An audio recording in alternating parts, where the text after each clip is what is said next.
సంఘం విద్యుత్ సబ్ స్టేషన్లో Kovur sub division DE Ramesh Chowdary, AD Srinivasulu విద్యుత్ శాఖ సిబ్బందితో సమీక్షా సమావేశం నిర్వహించారు.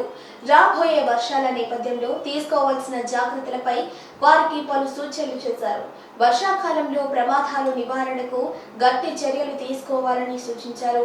పెండింగ్ బిల్లులు క్లియర్ చేయాలని సూచించారు. ఈ కార్యక్రమంలో విద్యుత్ శాఖ ఏఈ శ్రీనివాసులు రెడ్డి సిబ్బంది పాల్గొన్నారు. అతనికి పవర్ ఫ్రీగా వచ్చినట్టే కదా, లేదు అతను పవర్ పెట్టచ్చు, 4 కిలోవాట్స్ పెట్టచ్చు, 5 కిలోవాట్స్ పెట్టచ్చు, డిపెండ్గా మన కన్జ్యూమర్ లోడ్. సపోజ్ 5 కిలోవాట్స్ పెట్టుకోవాలంటే కన్జ్యూమర్ అంటే బాగా పడేది షాడో లేకుండా చెప్తుంది. ఓఆర్జీ వాళ్ళు చాలా కంపెనీలు ఉన్నాయి, 4 కంపెనీలు మీటర్ పంపిస్తారు. మీటర్ ఇన్స్టాల్ చేసిన తర్వాత కమిషనింగ్ అయిపోయిన తర్వాత ఒక అగ్రిమెంట్ తీసుకుంటాం, వాళ్ళ దగ్గర టెస్ట్ కూడా తీసుకుంటాము. అవన్నీ ఏడీ గారు లాగిన్ అప్లోడ్ చేస్తారు. సంఘం సెక్షన్కి మామూలుగా రెగ్యులర్గా మేము ఎవ్రీ మంత్ యూనివర్స్ సైడ్ నుంచి డిఈ గారు వచ్చి మీటింగ్ పెడతారు. ఆ మీటింగ్కి వచ్చాము.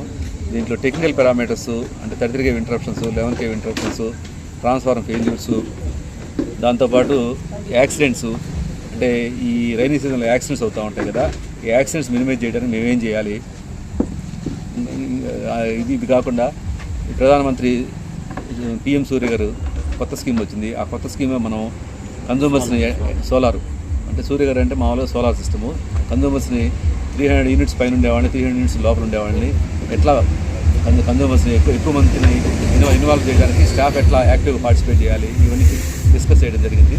వీటితో పాటు బిల్స్ పెండింగ్ ఉన్నాయి సకాలంలో కట్టించడము, అడిషనల్ లోడ్స్ రెగ్యులరైజ్ చేసేసి ట్రాన్స్ఫార్మర్స్ పెట్టడము, అగ్రికల్చర్లో అయినా కానీ మామూలుగా గృహ వినియోగదారులైనా కానీ ఈ అగ్రికల్చర్లో అడిషనల్ లోడ్స్ వాళ్ళకున్న ఈ రెగ్యులరైజ్ చేసుకొని కరెక్ట్ లోడ్ సంబంధించిన ట్రాన్స్ఫార్మర్లు పెట్టుకుంటే వాళ్ళకి మంచి సప్లై వస్తుంది. ఇదంతా స్టాఫ్తో డిస్కస్ చేయడం జరిగింది. ఆ స్టాఫ్ కూడా ప్రాపర్గా యాక్ట్ అయిపోయి కన్జ్యూమర్స్తో మంచి రిలేషన్స్ మెయింటైన్ చేసి మంచి సప్లై అందజేస్తారు అందరికీ.